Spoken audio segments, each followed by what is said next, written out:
Darcy, thank you for joining me in today's episode. Where are you joining us from? From Langley, British Columbia, out on the west coast. It's spring out here. Fantastic. So the first question, what were you doing before investing in real estate? Oh, man, I was teaching primary school in Scarborough, Ontario, the Toronto District School Board. I was teaching grade 2s and 3s, coaching, recess supervision, making Father's Day or Mother's Day gifts with my kids. So, yeah, perfect primer for going into real estate. So, what got you into real estate? And can you tell us your story as an investor? What were the main stages of your growth, and how did you learn, and where are you at now? Yeah. Oh, okay. I always have been interested in real estate, only because we moved a lot with my parents. Sometimes 3 houses in a year. And my dad was a pretty capable. He was an electrical contractor and a capable guy, and he fixed up every house we were in. And we always flipped them for more than we purchased them. But it was never a business. It was just your family home, and you fixed it up. But my father-in-law was a realtor and a developer in the late 60s, 70s, 80s, and early 90s out here on the West Coast, and built shopping centers. And they built them and then sell 50% of them to European hedge funds or retirement plans. So these Dutch or German or Austrian retirement plans would buy BC real estate as part of their portfolio. So a pretty sophisticated player, but I have to say I didn't know him super well. He's an intimidating guy and a quiet guy and never talked about business. And I was interested in his daughter mostly and, being a teacher. But in a casual conversation with him one summer when I was back from teaching, I asked him, what's the plan? I have 5 brothers-in-law. Which one of these guys are going to succeed you and take over your real estate and managing these things? Because he was aging and he had some health issues. And his disarming response was, well, I kind of hoped you might be interested, which stunned me. I wasn't even sure if he liked me. I'd been married to his daughter for 8 years, but you're never certain, right? So he's a quiet guy. So that got me thinking, and I didn't want to interfere with my brothers-in-law, and family businesses are tricky, and I was aware of that. So I did say to him, well, I'm kind of interested. I like teaching. I liked it a lot, but I was already aiming for an administration career in teaching because I love the mechanics of putting things together and building and working with people. So I thought, managing this, managing that, it's all managing. Maybe they're similar. So after about a year of back and forth with him, I decided to resign as a teacher and come and look after his properties. And that was the start. That was the start of it. He had a small portfolio, mixed portfolio of shopping centers. That sounds really grand, but these are shopping centers in small towns. They're 25,000 square feet of a local grocer or a general mercantile, an insurance agency, and maybe a bank or a hair salon. A small office building and a residential apartment building. And my first exposure to them was he handed me the keys to his car, which was much better than my car. He said, your car's inadequate. You can't show up driving that piece of crap. Take my car and go visit the properties and then tell me what you see. So that's how it started. And I love it. I love everything about it. Every morning I throw my feet over the bed and can't wait to get started. I start early and I run late, and I love this business. It's a really good fit. There's other things I loved. I loved all my jobs, but this is a great fit. I totally enjoy it. So that's kind of where it started. That's 20 years ago in 2000. So I got to see 9/11, 2008-9, the liquidity crisis, and now we're enjoying COVID-19 crisis. So got to see lots of things. It's been a good ride. Yeah, we'll talk more about this. So did he play the role of a mentor to you? Sort of. Well, that's what he had promised. He said, I'll show you how to do this. My father-in-law is lots of things. I mean, he's a stone cold negotiator, absolutely ice in his veins. He is he's likes risky deals, a bit of a gambler, loves that stuff, but he's not a details guy. And mentoring for him is like, he just rolls his eyes. He's a super smart guy, and he just figures that everybody ought to get it. I don't think he appreciated how smart he was. So for him, if you didn't get it, there must be something wrong with you. So teaching someone, like, what's wrong with you? Just figure it out. So it had a good and bad. He didn't tell me stuff, but he did hand me the keys to the car, metaphorically. He just said, go figure it out. So I did spend the first month sitting with our bookkeeper, trying to figure out what was going on, because I'd never had to read a balance sheet or a spreadsheet or even account for expenses and incomes like this. So it was a complete mystery. I would collect monies for the Scholastic Book Fair. And even then I have to count it 3 times to make sure I had it right from the kids buying books in primary school. So it was a steep learning curve, but he just set me on it and said, go figure it out. I did appreciate the value of mentors. And I strategically early on, because I knew how little I knew, that's the only thing certain, is I knew little. I got every book you could get. And this is pre-Amazon, where if you buy this title, they show you 5 more. It was just reading the bibliography of the books that you could find. So before I started, I had read Robert Kiyosaki's Rich Dad, Poor Dad. And then a couple things fell into my lap. One of my dad's friends, my own father's friends, was a successful businessman. I cold called him. I said, I'm Cal White's son. I know you don't know me. We've only met at a couple of social events.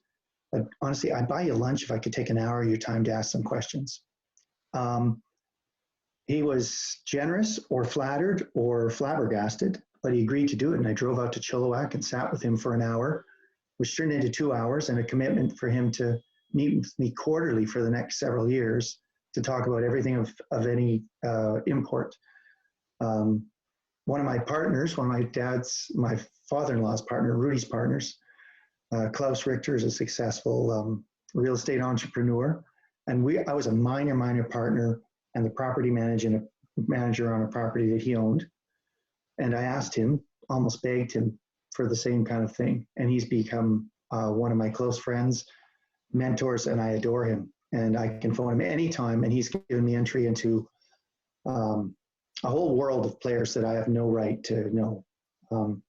He's friends with all the big real estate developers on the West Coast. And his party at Christmas time is a veritable who's who of banking, insurance, developers, and finance, and real estate. And my wife and I get invited to that and park by the wine bar and just meet people. It's spectacular. And he's been an amazing mentor. I have to say, I cold called Max Monday, who's a developer and a mall owner in Kamloops and in Burnaby. And I've never met him. He's actually legally blind. He rarely travels outside of his house, which makes him kind of mysterious sounding, but he's a generous guy. He's the father-in-law of a friend of mine who gave me the introduction, and I called Max, and he's a fantastic listener and an advice giver. I haven't talked to him for several years, but in the early days, he knew lots of stuff about family businesses and gave me great counsel in family businesses. So those guys are huge. Then I just read everything I could find. Any book on real estate or on family businesses, I'd read it, put sticky tabs in it, write all over it, and then go back to it a couple of years later and reread it. I'd have to say Don Campbell and his Real Estate Investment Network, all of his books. I poured over them with my wife and my brother. Everything he's written, I've read. Everything Robert Kiyosaki's written, I've read. Even Donald Trump, Art of the Deal. That's I read that, and there's lots of BS in that book, but there's some amazing insights as well. People may disparage him as the president of the United States or have political reasons for whatever you think about him, but not a mentor, but certainly a source of advice. If you want to know something about tenacity, and a deal's not dead till a deal's dead until maybe you're dead. The Donald is the walking epitome of that ideal, that he is the most tenacious individual you could imagine. So if you take one thing away from the Art of the Deal, it's the deal's not done until it really is done, until you say it's done. So I love that about his book. I mean, the other stuff is crazy, but there's nuggets in there. Yeah, but those four individuals are probably, my real mentors. I learned a lot from my dad and from Rudy by watching him and by seeing what he did, but not explicitly. He wasn't much of a teacher that way. It's maybe a really long answer. I'm sorry, Ori. No, perfect. So a mosaic of teachers, mainly four, and a lot of reading. Yeah, Yeah. that makes sense. What would be the most important lesson you learned from for example, from Rudy? You said he's a cold-blood negotiator. What did you learn from negotiating from him about negotiating? Well, what they all have in common is, I think it's something of an entrepreneurial spirit, is a resistance or a grittiness. Those are your words they use now in leadership.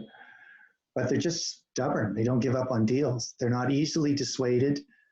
A deal presents a certain way. A realtor will pose it one way, or you come into a deal looking at something, or even a situation, you think that's the only way it can go. I have a mortgage. I have to pay my principal and interest.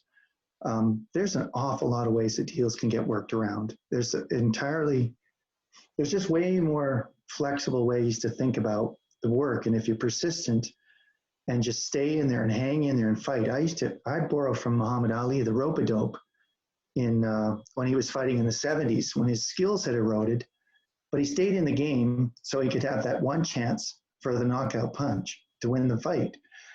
I think some entrepreneurs or some people with less experience give up earlier. And I know in some cases I gave up on really good deals because I didn't hang in there long enough and exhaust every possibility to get the deal done. You just don't have maybe the experience is one of it, or the courage or the grit to hang in there, get your teeth into something, and then just not let go. And if that's one I mentioned that's a Donald Trump thing. That's my father-in-law had as well. If he thought there was a deal there, he was just not going to let go. They just keep reworking it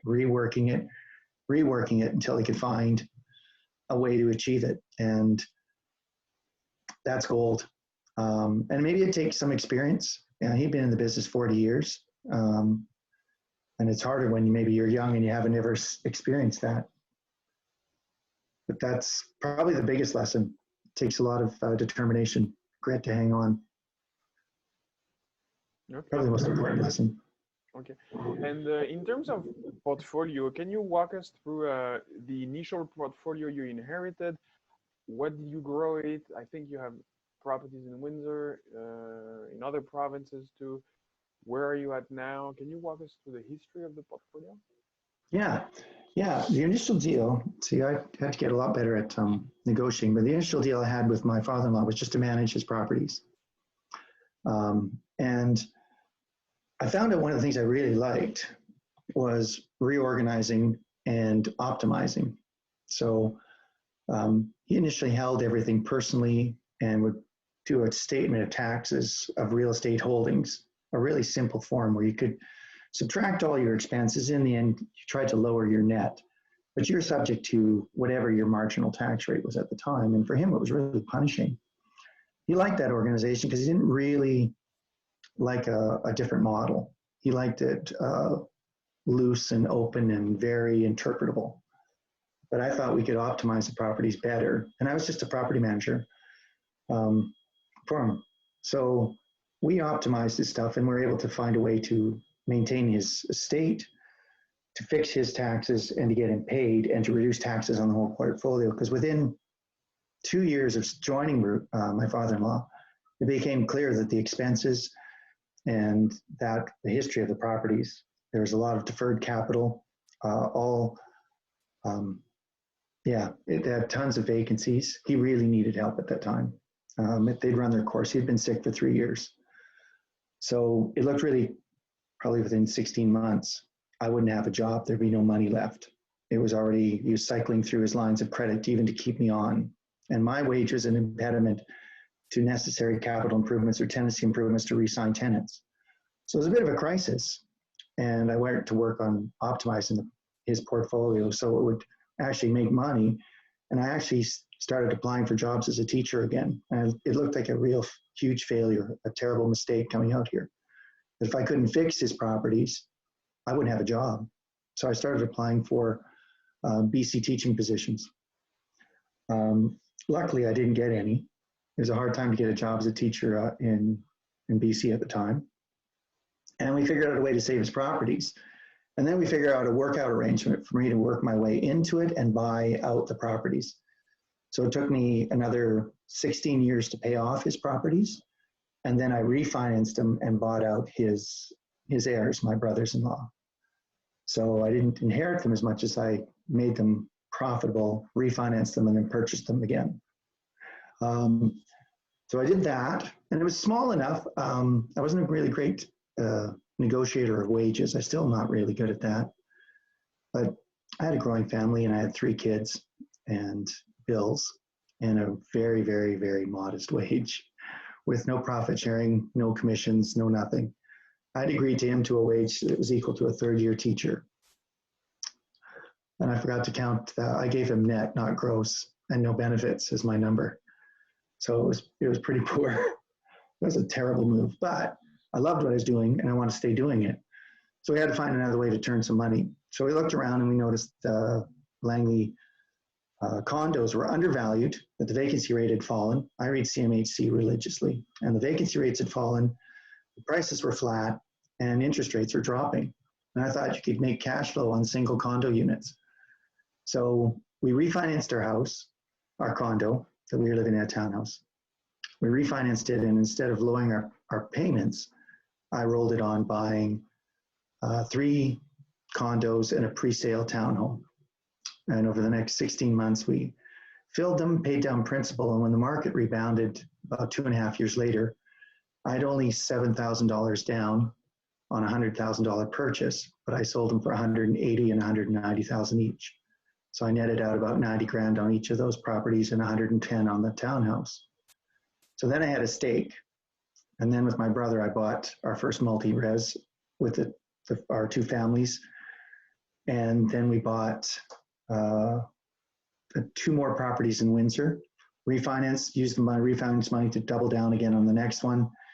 And then on the 3rd property, we engaged partners. We brought in some partners, some investment partners, and made them the money people, and we kept, with 2 other partners, a 20% stake in the property. So in a sense, I put my own money in, but I also took an 8% share of the property for finding it, putting the deal together, and eventually making it profitable. And that became a model that we used over again while we bought another 330 suites in Windsor. We've since sold 2 of those buildings for a substantial profit as the market's gone up. But that kind of idea of engaging with others and networking is how we did that. And then I started a Western Canadian portfolio with my brother and my sister, focused on mostly Edmonton and Saskatoon. So in the last 2 years, we've bought 7 properties in Edmonton and Saskatoon, and we've got another under contract right now. So I think we're at 17. We were at 19 properties, but we did sell 2.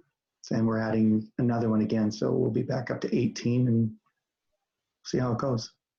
Okay. What type of properties do you like these days? What do you look for? Well, I like multi-res. I think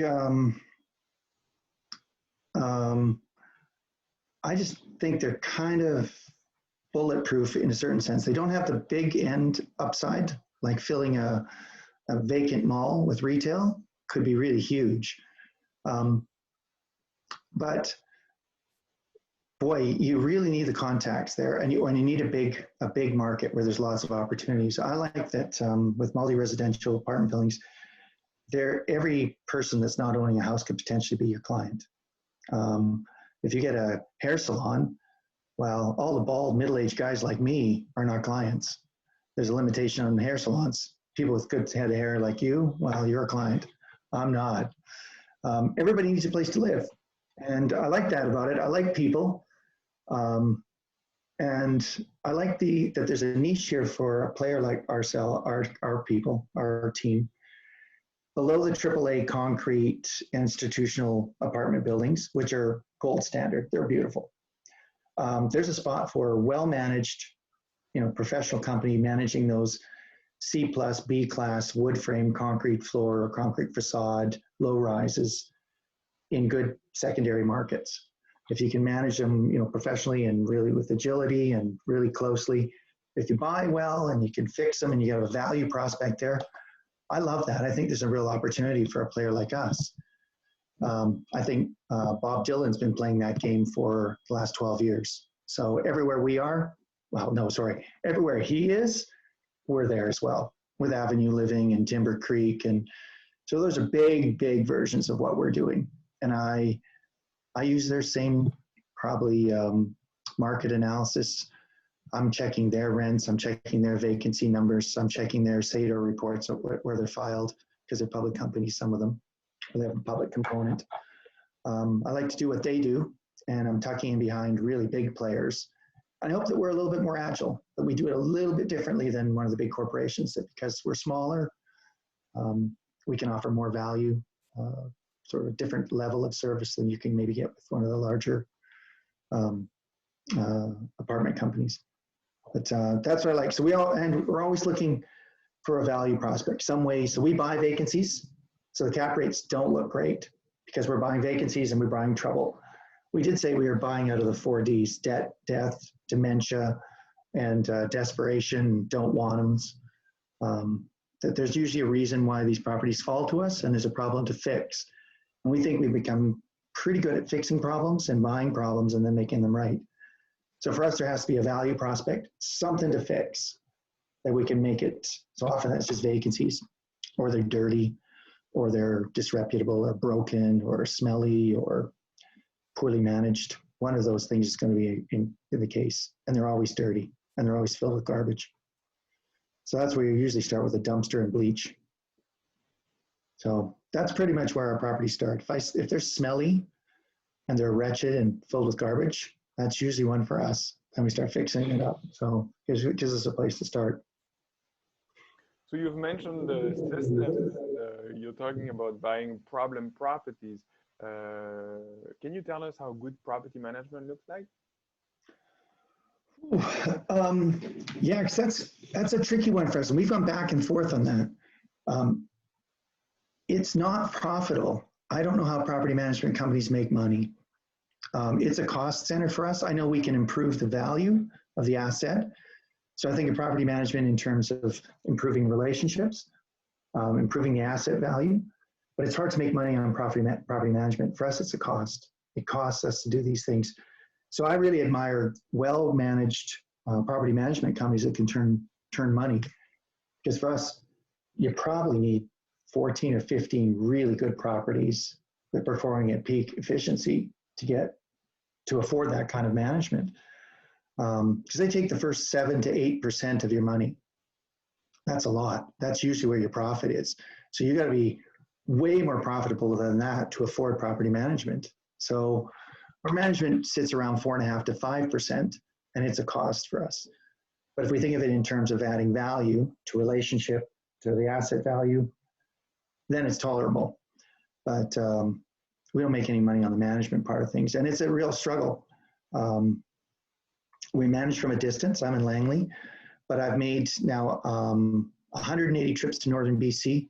I just passed 167 trips to Windsor in the last 9 years. I count them all. I count my handicap in golf. I count everything. So it's not weird for me to do that, but yeah, that's a lot of trips. So I've spent 2.5 years of my life in Windsor out of the last 9 years out of just trips. So it's a high touch. I know probably 30% of my tenants I've met and talked with. We have 500 tenants overall, probably more than that in the early days. Now it's a little harder. If I know them, they've had a problem, or we fixed something, or I personally apologized for a pipe that broke, or I've had to make collections myself, or I've had to accompany a sheriff, or I've had to have a conversation with them about their behavior. Property management's a lot of effort, and it's costly, but it's vital. Our keys to success are a good manager. I don't want to go into a community now without having a good manager in hand. The alternative is just misery. We've tried some management companies, and they're there to make money for themselves, for their company, make their company profitable. They have goals and aims to provide service, but you get a mixed idea what service looks like. Yeah, so that's been a challenge for us, but I like control. I like to have my employees answering to me, and I like them to be my people. So, yeah, property management is probably our biggest challenge, always. There's always deals, there's always buildings. If you don't have a manager, you're just doomed to misery. You're just going to suffer. If you have a really great management company that you love, then that's gold. But we've struggled to find that. We've went through a few and then we just bailed on it, said we'll do it ourselves. And what are your, is it difficult to hear me? Yeah, yes, I can hear you. Audio is good. Okay. What are the systems you've put in place in terms of property management, remote property management? Yeah. Well, this is the idea of a friend of mine who's a business analyst. He said, you don't know what you're looking for if you don't have a target. So start on finding us something. What does this manager look like? And we knew a few things about our on-site managers, but we didn't know a lot. So we're still trying to put together a really coherent profile. So we put together a little target thing for hiring. And we thought it would break down into kind of 3 areas. We thought we don't need people that are amazing contractors, but they have to be smart enough to learn and willing to learn. So they have to have a certain humility and willingness to learn and be smart enough to learn. Because, resealing a toilet isn't rocket science, but you have to learn how to do it right. And you have to learn how to caulk, and you have to learn to replace cartridges and light bulbs and light fixtures and sort of give coherent instructions to boiler mechanics and electricians and plumbers and stuff. So we thought a couple things. We have to hire people who are smart enough and have the capacity to learn, because, if they can't get it, you can't fix that. And they have to have a certain sense of empathy for a tenant's position. Not so much that they're giving away the farm and they cry on their shoulders and complain to our tenants, but they have to understand our tenants have needs and desires and dreams. And part of our mandate is to deliver exceptional service and exceptional renting experience to our residents. So they need a certain sense of heart and empathy. And how do you get to that? Because everyone puts their best foot forward in an interview, but how do you find that? So we looked in creating this manager scorecard at different areas. I actually borrowed from the Oakland Athletics. If you recall the movie Moneyball, Brad Pitt's in it. So if some listeners wanted to look up a Brad Pitt movie, it's about the details of how you put together a baseball team and how do you find talent and how do you create a team that wins on a budget, because Oakland never had a huge budget like the Yankees.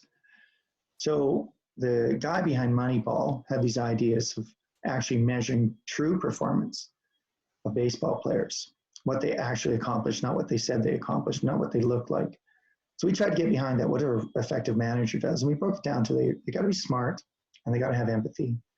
And they have 3 essential qualities. They have to be good at selecting and collecting and communicating. So they have to select good tenants. They have to have a certain streetwise savvy. They have to be a thick enough skin to collect, and they have to be able to communicate well enough with us. If they're mute or reluctant communicators, or they blather on without giving any content, it's a real frustration for everyone. So we put together a scorecard. We're still working on it. We've tweaked it. We've looked for things like this is weird, but the Oakland Athletics thought they test their players now if they can tell and understand a joke. So when they're looking at a draft eligible baseball player, they ask a baseball player to tell them a joke. And based on the quality of the joke and the kind of joke, they assess the player's potential for empathy as a member of a team, because teammates have to be able to empathize with where the other person is. And to understand a joke, you have to put yourself in another person's set of shoes. People that don't get jokes don't have empathy. They're sociopaths. They can only see their own perspective in it. Everyone thinks they have a sense of humor, but that's not generally true. So stuff like that we put into our target. We did put in things like, can they add a column of numbers? Can you calculate? Can you do fractions and decimals? Those are good skills, but they're only grade 5 math. Pretty much everybody can be taught to do that. They don't have to write well. So that's been our target, trying to find managers. And we've tested our managers before and during and when they left. And when we had to let people go, we went back to the scorecard we gave them and rewrote it to check it to see what they look like. Initially, we were looking for a score of a total of 75. If someone hits above 58 or 60, then we want to interview. Then we want to talk to them more. One question, oh, this is great. One question we ask now out of bitter experience is, do you have a criminal record? What if you forget to ask that? We did. We checked in English Google, but you can rechercher on Google in French, and a totally different package comes up. And if you're in Canada and working in Ontario and Quebec, if you don't check in Google in French, you're going to miss stuff. And we hired a fellow who we hired 31 days later, and we call him 31-Day Bobby. But that's because as long as he lasted, I had to fire him. But we didn't check in Google. And 2 nights before I fired him, I checked in Google in French and found out that he had spent time in prison for murder. And while in prison, he and 2 other inmates also murdered another person. And we had put him in charge of our building for 30 days, to our regret, of course. He stole money, wrote fake receipts, and split with a bunch of tools. And I had the great pleasure of firing him. So I'm sitting knee to knee with him in an apartment building, a single room apartment building, apartment in one of our buildings. He's shirtless, he's wearing a pair of sweats. He's got all these gang and prison tattoos that we never saw under his business shirt. And I'm saying, hey, Bobby, have you ever been fired before? And he goes, yeah. I said, this is one of those times again. He goes, what? I said, yeah, we got to let you go. You're fired. Oh, okay. He said, yeah, and you have to clear out now. But while I'm talking to him, I'm acutely aware that there's a big glass ashtray on the table beside him, things that he could beat me to death with. And I'm not a big guy, but I have to get back from him the charger for the cell phone and the cell phone, the remote for the cable box, our deposit book, any monies that he might have already collected, full sets of keys for the building, and any others he might have copied. So we've made some failures. We're trying to learn from those. But so we have this little target thing that we're trying to work on, and it includes whether you can tell or understand a joke. If you have a criminal history in French or English. You know, if you have a checking account, that's a big one. Stuff like that. And we've done them for tenants as well, a quick check that we run our tenants through before we have to do reference checks and confirmation of employment and income and all this other stuff. We do a quick 12-point check on our tenants just to see if they're even worth continuing the process with. So we're trying to be a learning organization, but sometimes you have to learn hard lessons. And I didn't get beat to death with a glass ashtray, which is a win. So in terms of, you're talking about tenants, in terms of, and you also mentioned Ontario, the rules are really in favor of the tenants in Ontario. How do you handle evictions in Windsor? After you get it through the frustration and the Byzantine rules for application and even the slowness of the courts, Ontario's and Saskatchewan are both really tough places for landlords. Good places for business, but they are tough for landlords. If there's a scale or a balance that's tilted toward landlords and tenants, Ontario and Saskatchewan, in my opinion, would be weighted towards tenants. It's hard. The best way to not go to court is to not have bad tenants. So the more time you can put into tenant selection is well spent. You know, and I do warn my people, we're going to make mistakes, and professional liars lie, and they're really good at it, and professional fraud artists commit fraud, and they're really good at it. They trick you. They're going to be better at fraud than we are. So it'd be good for us to learn to get better at detecting liars and fraudulent things and improving our systems. Best defense against that is don't go to court in the first place. Some people can be coerced to leave. They can be convinced. They can be compelled, all legally, not doing anything nefarious. We absolutely play by the rules. We don't turn people's heat off. We don't annoy them. We don't turn the water off. We don't bang on their doors at 2 a.m, cover them with a blizzard of texts and stupid stuff like that. But we will, I could tell a couple things we've done. Early on, we had guys that just like to party. And I went out and met with them, and I just said, listen, your lifestyle doesn't mesh with what we're doing here. I think it's irritating and frustrating for you, isn't it? People coming and banging on your door and people giving you dirty looks in the hall and angry with you. You don't like that. He says, no, I don't. It bothers me. I said, I realized, I said, come in the office here and I can show you. I said, listen, for what you're paying here for rent, you and a friend could have a rental house on the west side of Windsor and you could party all you want. Plus you'd have parking. I just convinced him to go somewhere else. I said, I'll let you out of your lease. I'll give you your damage deposit back because I plan to renovate your suite anyhow, your last month's rent. I'll give it back. We won't pursue you for damages. My guys will even help you load your truck. And I will even use one of my contractor's truck to load up your furniture and cart it over to this place if you get a residency there. He said, really? I said, yeah. And he still wasn't convinced. And he said, and if you did it by tomorrow afternoon at 5, I'd throw $200 towards your beer fund for your housewarming party. And that was a deal. And I stuck my hand out. You always have to stick your hand out. Because half the way, people already you stick your hand out to shake. Most people already meet you halfway. Their hands are already out of their pocket, reaching to shake your hand. I just close the next 6 inches and shake his hand. It's a deal. We were true to it. My guys loaded up his stuff, filled up one of our trucks, drove to the west side of Windsor. He had a new place, and I gave him $200 in cash when he left. We've done that. One place, we had a building on the west side of, it was also a Windsor story. I threw it in my presentation I made to Mayor Dilkins and Mayor Francis of Windsor. We shared what we did there. And the last one, I showed a picture of a door painted pink. And we had a building we took over, it was troubled, and we knew there was drug dealing going on in there. And first thing we do is improve the lighting, the locks, and the cameras. So we could see guys coming and going 5 minutes, 7 minutes at a time, in and out with cars. So we knew this dealing, and we knew which suite it was and which guy. So I was there and with my partner, Bill Chorney, who's a Langley realtor, and the two of us were there. And this is just before Christmas, and we were there at 6 in the morning. There's a domestic disturbance in the building. We'd owned it 5 months. So as the police were attending to a domestic disturbance, I said to Bill, this is our chance. We can go talk to this other tenant just down the hall. And we got backup. They got tasers and flashlights and guns in a car. So we knocked on the door, and it's early Sunday morning. And a guy came to the door, and he has 2 giant dogs. He's holding his dogs by the collars, and they're a big dog. One's a big Mastiff, and the other's a Staffordshire Terrier Pit Bull. And the Mastiff, its jowls are right at crotch height. So it's kind of intimidating. And he's a big guy, and he's holding back a big dog. So I had this conversation with him. I said, listen, I know you're in business. And he's kind of denying it. So listen, we don't have to get into what your business is, but our businesses are incompatible.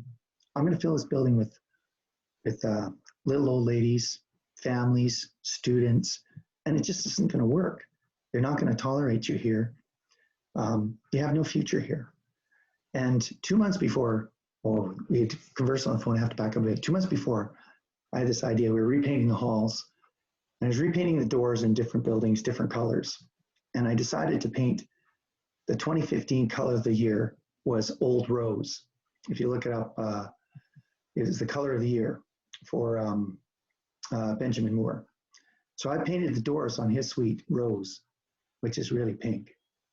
And he phoned me. The only time he called me, he phoned me. He said, hey, what's the deal? Why'd you paint my doors pink? The other building's got green and blue, and my building's pink, man. I said, oh, no, that's not pink. That's Old Rose. That's a Benjamin Moore 2015 color of the year. That's the hottest color there is. He said, oh, man, I can't have a pink door. Because I thought, and this is just, assuming, I thought, a young drug dealer, he might be homophobic. He might not like this. It did. It got under his skin. He hated it. Really bugged him. And he was complaining about it to other people in the halls. So I knew I had his attention. And I said, listen, our businesses are incompatible. It's almost Christmas time. It was like December 12th. I said, I wouldn't want anyone to move over Christmas. But after Christmas, I'd like you to move. I'm going to release you from your tenancy agreement. I'm going to return your LMR in cash. But we're incompatible. We can't stay. And here's the thing. And I kept looking down the hall. I did about 4 times before I took the bait.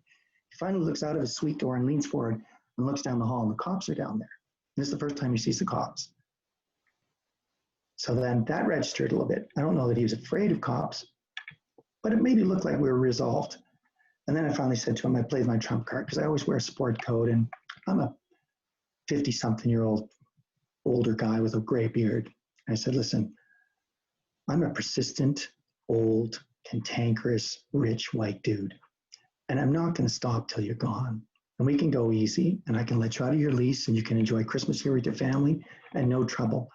But if it continues, I won't stop. I'm relentless. I'm never going to stop, and I'm going to grind you out of here, and you don't want it. It's going to ruin your business. It's going to make your relationship with your wife and your family miserable. And I just won't stop, and it costs me nothing. I'm in Vancouver. I just send people, and it'll be a wave of inspections and crap, and you're going to hate it. I said, or enjoy Christmas with your family, move between Christmas and New Year's, find a new place to live, and relocate someplace where it's more conducive to having a profitable business for you. And then I stuck my hand out, which was kind of a mistake because he's holding two dogs, one right at my groin. So then he's kind of stopped because he wants to take my hand because it feels like he should. So he tucks one of the leash under his arm and shakes my hand, which is like a win. And the dogs didn't bite me. The dogs stayed quiet. And I said, deal, I'll talk to you in the new year. So we gave him his money in cash. He was gone. I heard back probably 14 months later through friends of friends of friends that were living in the building that he was out of the drug trade, that he's working in some Windsor extrusion plant, and he's gone and kind of living a straight life, which is another win that was unintentional, but certainly a blessing, I guess, in some measure. So for us, there's lots of ways that you can get rid of tenants that are not working out before you go to court. Once you go to court, it's at least $700. It's 120 days of misery. It's a grind. We pay pros to do it. We document like crazy. Lots of pictures, lots of writing, lots of reports, and just make sure that the papers fill out correctly. I engage a pro to do it so we don't make any mistakes, and it's costly. We resent it, and I see that line on our annual statements every year under legal, and just, sigh. But it's part of the business. It's not a big amount. Our collection losses in legal isn't huge, but it's money that you wish you never had to spend. BC, the rental tenancy issues are solved through the ombudsman. It's not in the court system, so it's relatively cheap. It's done online on a telephone conference, and it's quick. You're not waiting months to get a hearing. You're in a matter of 3 weeks, you can get a hearing, be in front of an officer who's got a binding decision that you can take to a sheriff if you need be, or the tenant wins and the landlord gets a fine. But it's quick. And Alberta is even quicker and faster and easier. If there's a balance, Alberta is landlord heavy. So if you're, looking on that continuum, Saskatchewan, Ontario be sort of tenant heavy. I like BC. I think it's kind of in the middle. I think it's a fair process. And probably Alberta is a little bit landlord weighted. It could be fairer to tenants. It's pretty quick. But you never hear many landlords say that. You mentioned a presentation during which you told them about this last story you mentioned. What presentation was that? What was it for? Oh, we made an appointment with the mayors of Windsor.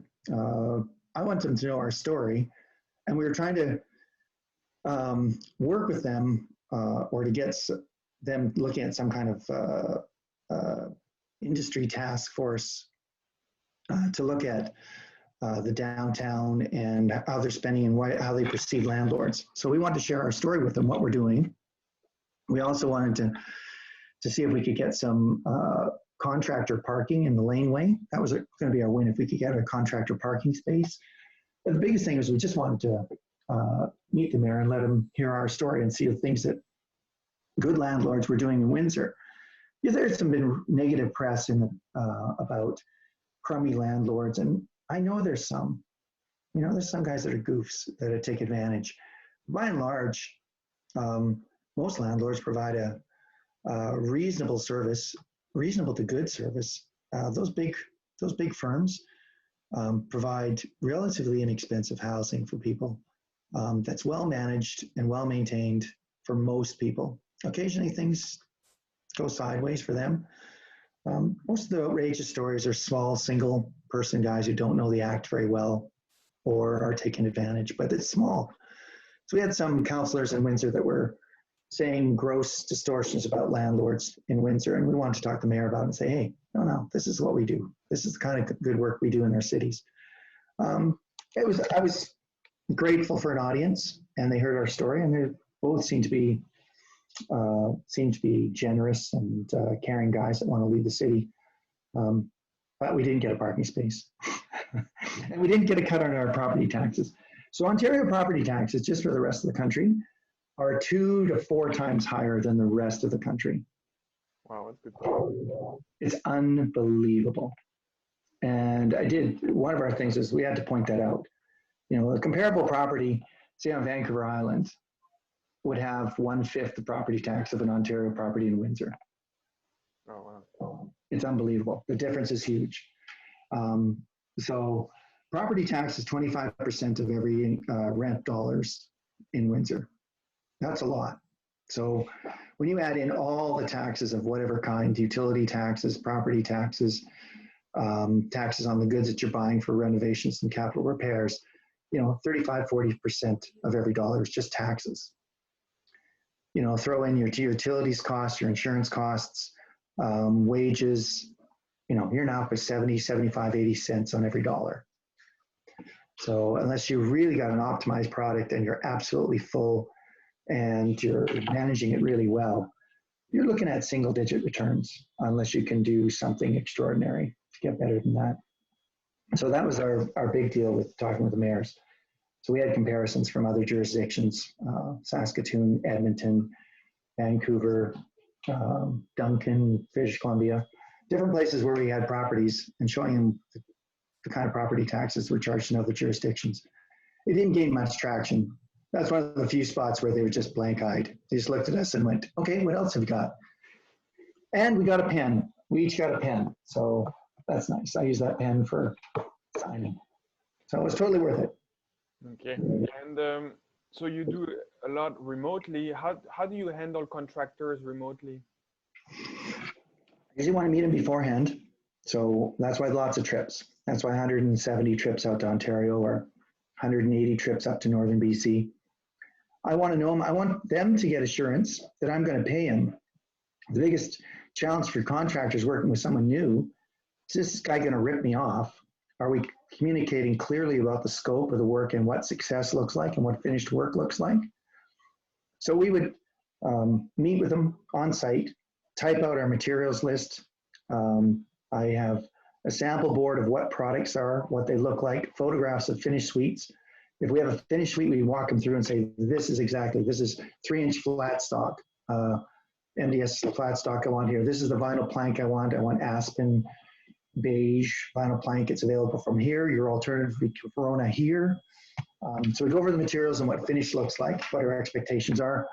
I do go over with them too, that we want to pay them quickly. We don't screw around with net 30. If the job's done and approved by my manager on site and they send me pictures and it's right, I authorize payment right away. If it's a small job, like under $500, we'll do an e-transfer immediately that day. If it's a check, well, we have e-transfer limits and we have to save up for employees and other things.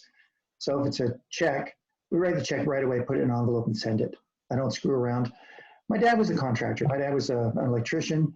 And I know that our evening dinners with my dad and my mom, who's always his bookkeeper, will be going over the age vendor list. Who owes money? Who hasn't paid? How are we going to afford spring break when people haven't paid? They've gone on vacation and taken, would abuse my dad's line of credit for their business. So I've been really sensitive to that. I think we use lots of smaller contractors, not big companies that can afford things to go 60 days that have $500,000 lines of credit. Most of our contractors are, electrician and a helper, 2 plumbers with 2 trucks who have maybe a $60,000 line of credit between them and are doing a host of jobs. And they really can't afford some jackass to run things out to 120 days and then send an envelope with no stamp on it and say, oh, I'm sorry, there's no stamp on it. Or forget to sign a check. I've seen that. Things go out to 120 days, they send the check, it's not signed. That means it gets sent back, signed, sent again, you squeeze another 30 days out of some poor bugger. I hate that. So I want them to know me. I want to know them in the same way that I know they're legit. So that's tricky. Sometimes there's disagreements. They think the job's done. I think the job's not done. We talk about it. we reach an accommodation. Life's full of negotiations. If they're good contractors, I'll give them the benefit of the doubt that I may have made a mistake in my description. We'll go back over it and we'll clarify and see what good looks like and what better looks like and what we need to get to. So it's a lot of conversations. I'm on the phone all day. Early on, when you asked my kids what I did, they said I talked on the phone. They had no idea until they were 15 that I did anything other than talk on the phone. So my employees laugh at me here, but I'm outside pacing on a headset all day, talking on the phone.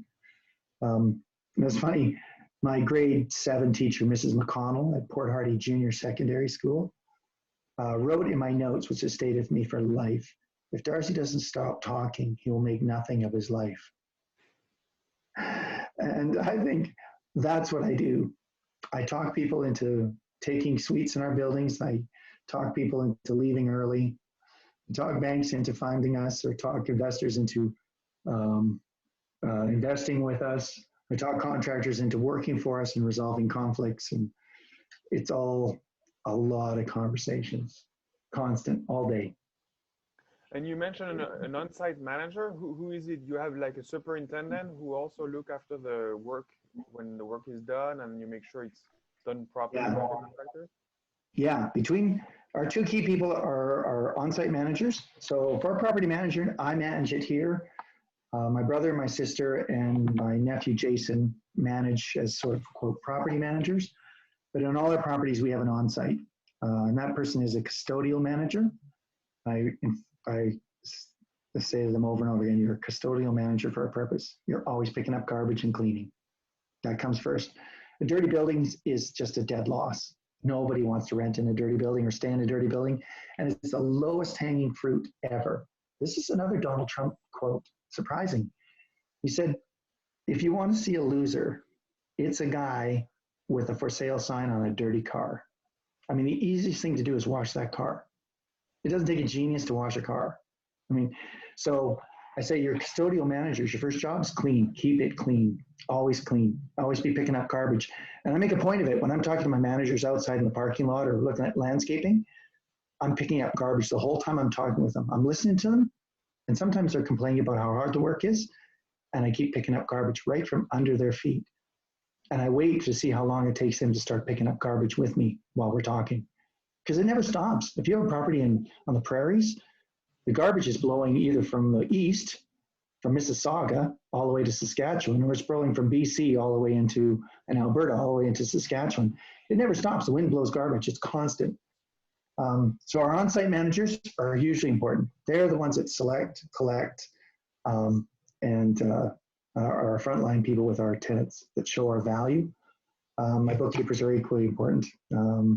They keep us on track of project financing, pay bills, post up invoices, write checks, and keep me apprised of where we're at. So I rely on those people enormously. So our property management is pretty light. There's a few property managers, there's like 3 bookkeepers, and then we have 19 on-site managers. Thank you. So we've talked about multifamily. Can you dive a little bit more into your regional malls and the office building? So what type of tenants do you have? What type of leases? How did those deals happen? What type of financing do you get? Okay, yeah. I'll do the commercial malls first and then talk about the office parks. It's a little bit unusual, that one.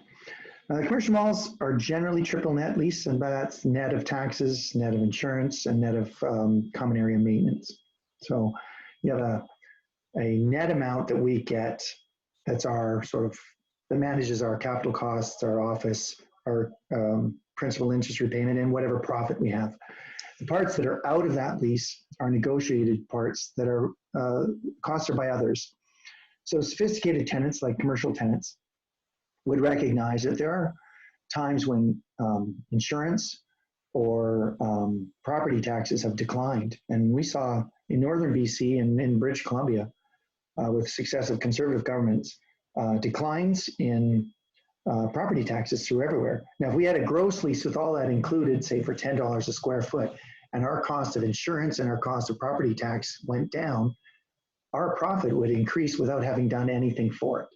It's not a reflection of the market. So sophisticated tenants, commercial tenants, want those negotiated aside.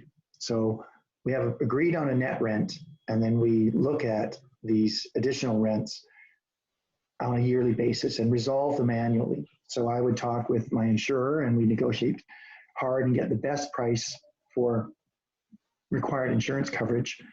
I talk to the district administrators, or in Ontario, it'd be Impact, out in BC, it'd be BC Assessment Authority, and find out what the property assessment would be, find out what the district or the city's mill rate would be posted on that, and we work on that. And so I'd fight the assessment, I'd go to court or go to the property tax hearings to argue for a lower assessment or a more fair assessment usually. And then we negotiate them separately, and those are resolved annually. So I'd set a budget based on my best work. We'd see how that worked through the year, but some things you wouldn't know. How much snow is there going to be? I'm contractually obliged to deal with snow and salting and sanding, line painting, these other services that come with common area maintenance. But we don't know how much snow we're going to get in a particular year. So some years it's a lot, it's $20,000, and I need all of that back because I front that for them all, and they've been paying me a percentage of it based on a budget. But what if it blew way over that? I couldn't say I ran out of money, so from March to April I never took the snow away, and your customers just stumbled and slipped into your stores, and some hit your heads and some were damaged. You can't. So I would do all the snow removal that's required and then come back to them and resolve it in the new year against the actuals. So I provide all the receipts. Here's the best we could do. Here's our budget. Here's what it actually cost. And if there's more or less, I would charge accordingly. I'd give a return where I spent less, or I'd ask for more where I needed more to cover those things. And the pros and the commercial property managers and commercial clients understood this. It's fair. It is a good way of doing it. And you're dealing with professionals. You wouldn't do that on a residential renter or tenant, because they just want to know what the price is.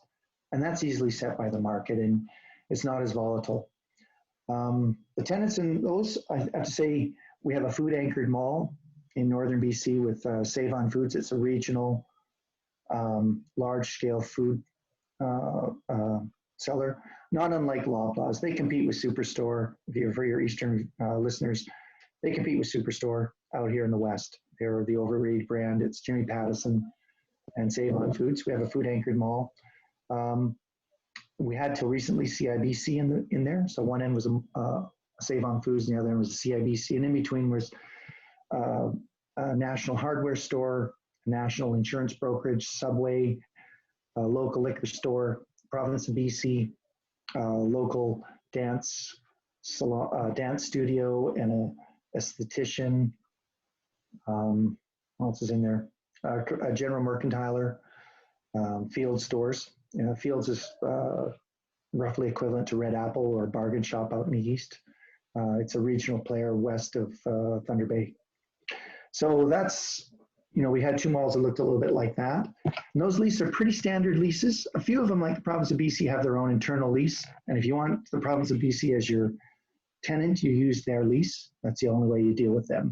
And they have a few quirks in their lease.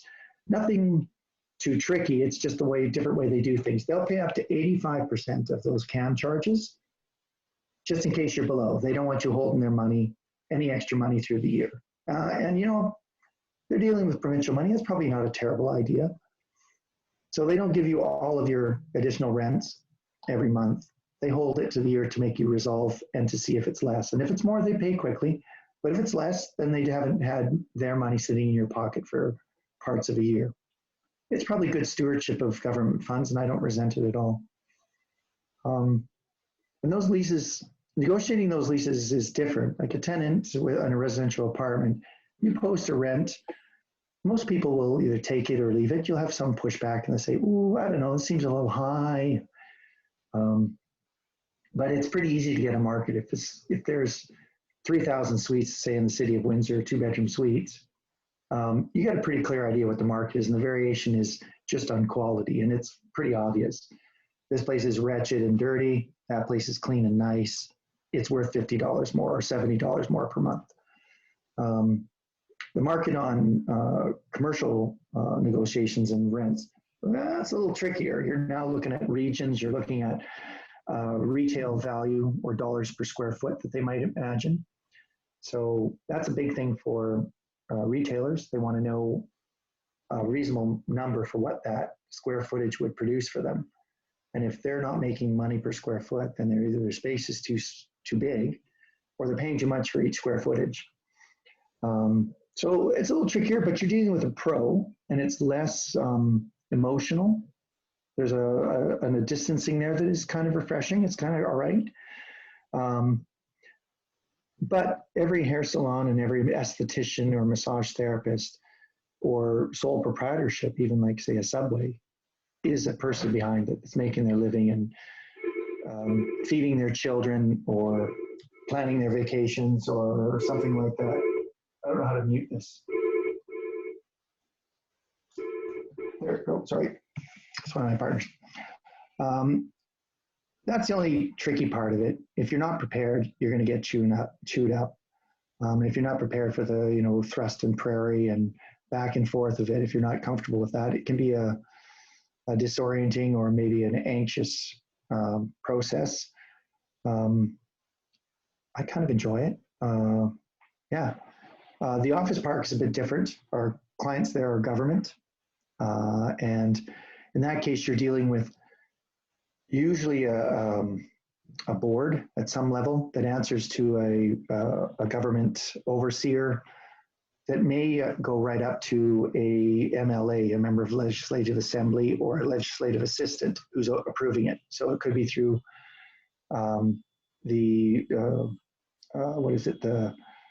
continuing education, the Department of Continuing Education, or Advanced Education BC, or some of those kind of places, or through the Ministry of Children and Families, which has a director and then has 3 MLAs that are in charge of different aspects of it. So once you reach an agreement, it could be flipped up to 2 or 3 levels of government before approval. And you might be 6 months out, you reach an agreement within 60 days. It may or may not include some tenancy improvements, some repainting this, some new carpet there, but then it takes 8 months for approval and you're already out of lease time, but you have an agreement, but it hasn't been signed by the director or signed by the MLA. And they tell you it's coming and the government's lawyer says, don't worry, but you're also tiny bit anxious because it takes a long time. So you have to be prepared for that. And that was a bit of an education too. Who are the players? How do they negotiate these things? They're very detailed. They have nothing but time and they have offices full of people that can produce paper. So you can be easily overwhelmed if it's just you. They've got 5 or 6 people on their team. And as a negotiating strategy, moving it from player to player on their side means you start over and over again. And there's lots of opportunities for renegotiating things. So you have to be pretty well prepared and ready for a long process. I wouldn't use the word fight or battle. It's just a longer process. And there's more chances for input and changes. So you kind of have to be careful and ready for that. It's a bit of a different process. It takes a while. I have only 10 minutes left, and I have 3 questions. Do you think we could do 2 minutes per question? Absolutely, yeah.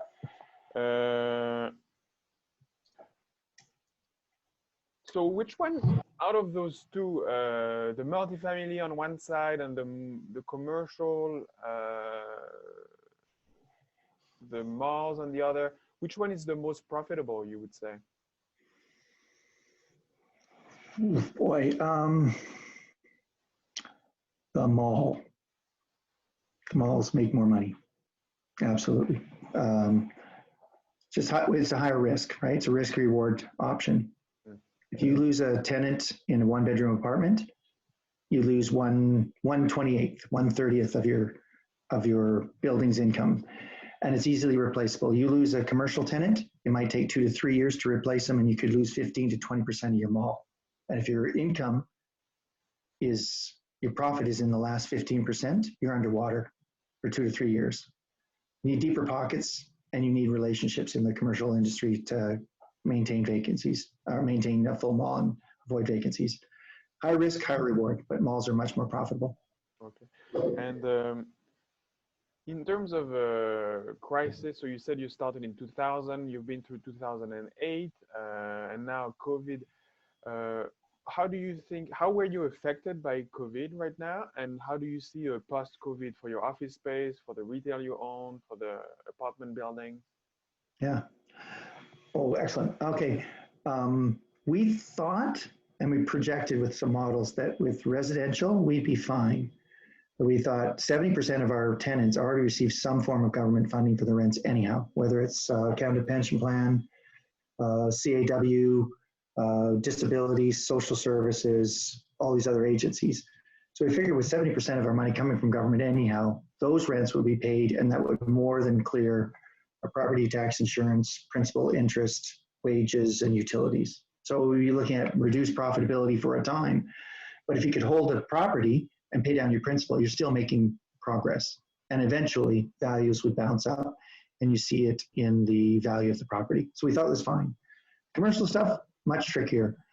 We had to give some easing to our commercial tenants, ones that were closed entirely, ones that were on limited openings that didn't have drive-throughs, for instance, like a Subway without a drive-through.